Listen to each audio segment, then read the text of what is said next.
Hello， 大家好，我是小郑。今天呢，给大家带来一个动作是初学者必须要练的一个动作。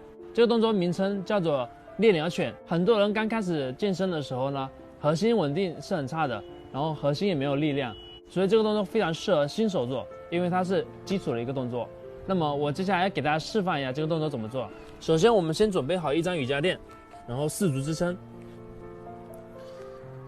好，这时候我们整个核心收紧，整个身体保持中立位，脚尖点地，然后对侧手脚同时抬起来，就是右手和左脚同时离开地面，然后伸展。1、2，到顶点的时候稍微停一下。3，然后下来的时候不要撑下来，就是悬空状态。4、5，在做的过程中呢，我们整个腹部是要收紧状态，然后骨盆不要出现旋转的动作。然后我们另外一边也一样的。1、2、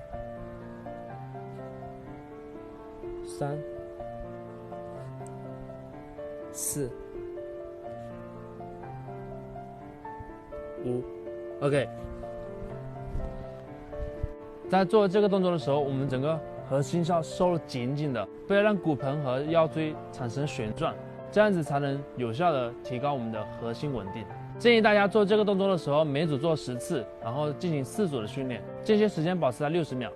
OK， 那我们今天的视频就分享到这里。如果你喜欢我的视频，记得关注我，我们下期见，拜拜。